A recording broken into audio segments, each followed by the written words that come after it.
तेज बारिश ऊपर से बरस रही थी और नाग जैसी बिजली आसमान में इधर उधर नाच रही थी। ये पूरा रात चला। फैंग युअन बिस्तर पर लेटा बाहर गु मास्टर्स के चिल्लाने और बारिश में उनके पैरों की आवाज सुन रहा था। उसने आंखें सींची। पहली जिंदगी के तस्वीरें दिमाग में चमकी। पहली जिंदगी में जैब वुल्फ टाइड आई। वो रैंक 1 गु मास्टर था, सपोर्ट ग्रुप में था, गांव में छुपकर बुरा हाल से भाग गया। और इस बार वो रैंक टू मिडल स्टेज पार था, 4 फ्लेवर लिकर वॉर्म के साथ, जो अपर स्टेज की तरफ बढ़ रहा था।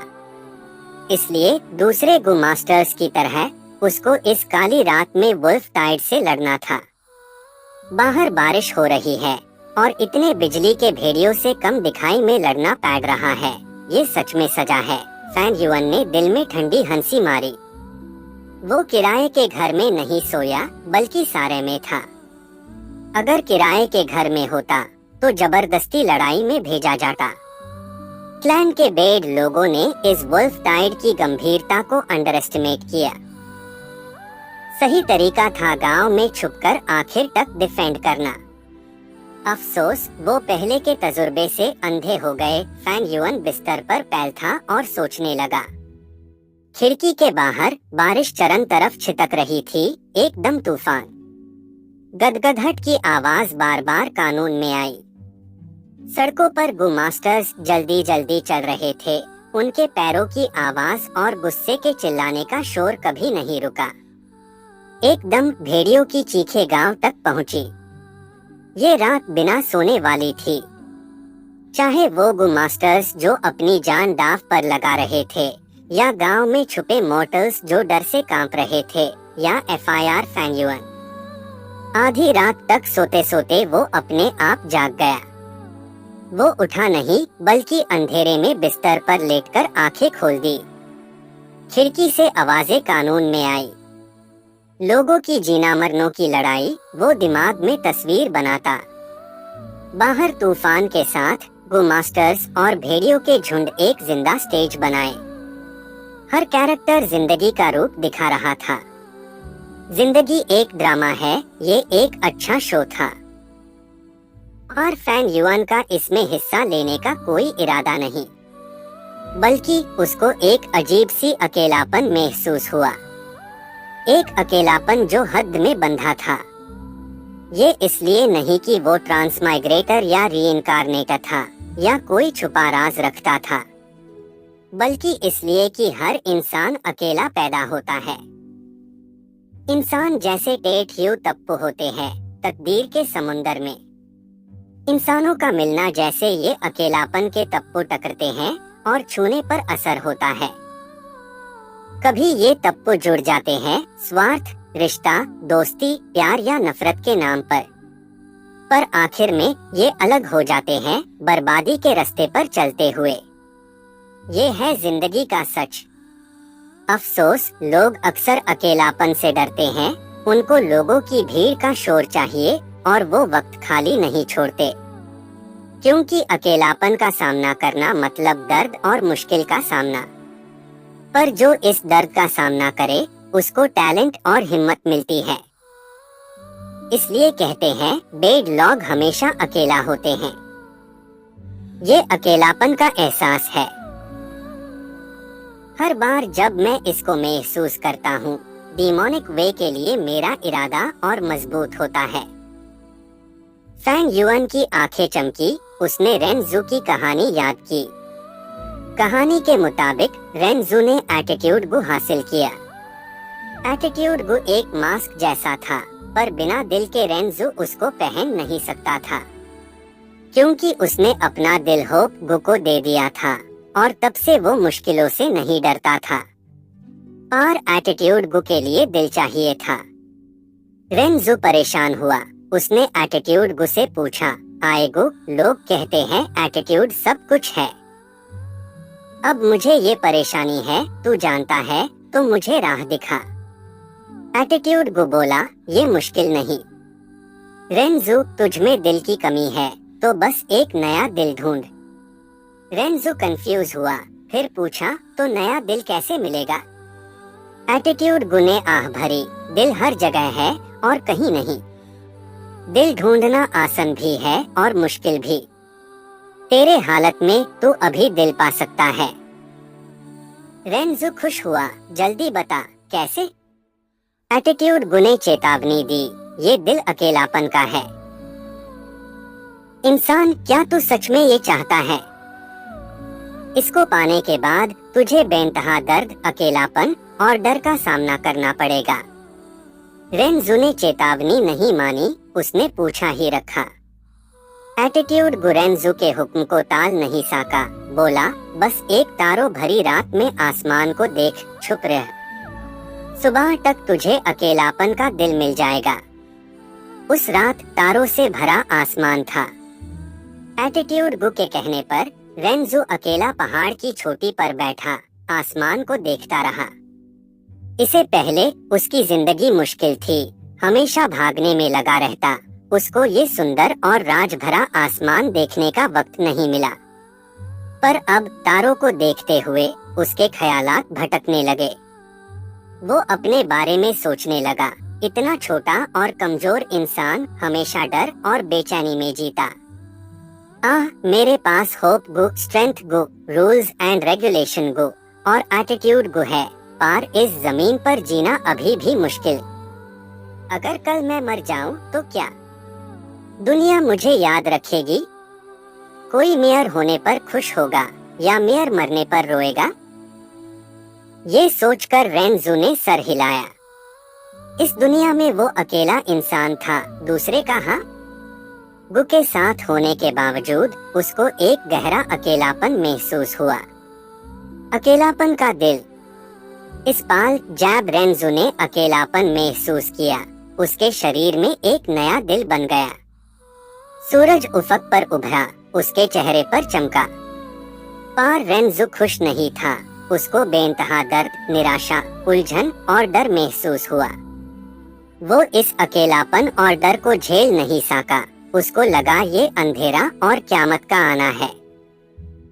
तो वो दर्द से चिल्ला उठा, अपनी उंगलियां डालकर आंखें निकाल दी। उसकी लेफ्ट आंख जमीन पर गिरी और एक जावा लड़का बन गया। उसके सुनहरे बाल और मजबूत शरीर था। वो आते हाय रेंजू के पैरों में झुका, बोला, आए रेंजू मेरे पिता, मैं तेरा बड़ा बेटा हूँ, वर्डेंट ग्रेट सन। साथ ही उसकी राइट आंख एक जावा लड़की बन गई। उसने रेंजू का हाथ पकड़ा, बोली, आए रेंजू मेरे पिता, मैं तेरी दूसरी बेटी हूँ, डिसोलेट एंशिएंट मून।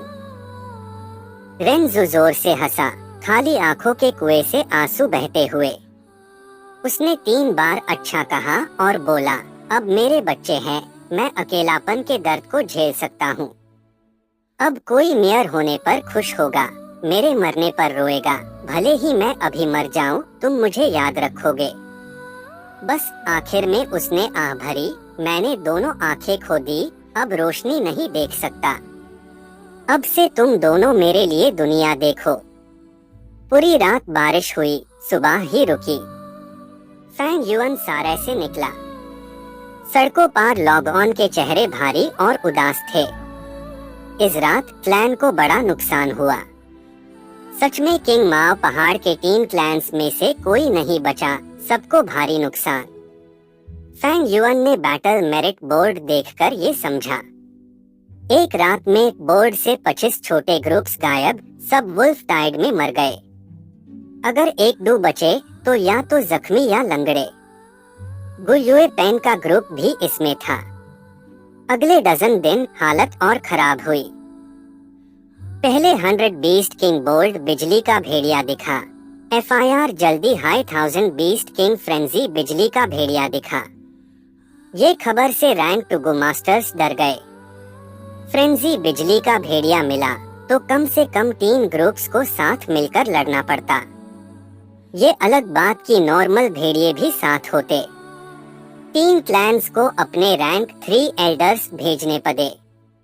इस हालत में गो मास्टर्स की जिंदगी खतरनाक और लंबी हो गई। स्टेल्थ स्केल्स गो के बावजूद फैंग युअन को सावधान रहना पड़ता। आखिर उसको लाइटनिंग आई गो वाला बीस्ट किंग भेड़िया मिल सकता था। अच्छी खबर ये थी कि उसने पहले कीड़ा के लिए कीमत दी थी जिसे अर्थ कम्युनिकेशन एयरग्रास यूज कर सका। इस इन्वेस्टिगेटिव गु का रेंज बड़ा था जिसे वो बड़े भेड़ियों के झुंड से भाग सकता था। आखिर में जुलाई के अंत तक मौसम गर्म हुआ। हालत अच्छी नहीं थी। पार्टीन क्लैंस के साथ मिलके काम से कंट्रोल में आया। पहाड़ के किनारे कहीं 3 गो मास्टर्स जो पहले ही एक तेज लड़ाई लड़ चुके थे, एक बोल्ड बिजली के भेड़िए का सामना कर रहे थे जो अभी आया था। मौत का साया महसूस हो रहा था। बकवास प्राइमेवल एसेंस खत्म है। अगर 60% होती, नहीं बस 30%, तो ऐसे भागने की नौबत नहीं आती। ग्रुप लीडर XIONG झान ने धीरे धीरे आते भेड़िए को देखा जैसे बिल्ली चूहे का पीछा करे। उसने खून वाली थूक थूक दी। आगे पहाड़ ही खाई है, रास्ता नहीं, क्या करें? एक मेंबर ने सेफ चेहरे से पूछा। क्या कर सकते हैं? बस रीइंफोर्समेंट्स की उम्मीद है। सुना है मेयर क्लैन का लॉर्ड बाई निंग बिंग बैंड कमरे से निकलकर लड़ाई में आ रहा है। दोनों XIONG और बाई क्लैन के 2 ग्रुप साथ मिले थे वुल्फ टाइड से लड़ने, पर अब सिर्फ 3 लोग बचे। बाई निंग बिंग जो पता नहीं कहाँ है, उस पे भरोसा करने से बेहतर है मैं लड़ाई में मौका ढूंढूं। XIONG झान ने दांत पीसा। बीस्ट किंग इतना खतरनाक इसलिए क्योंकि उसके पास गु है।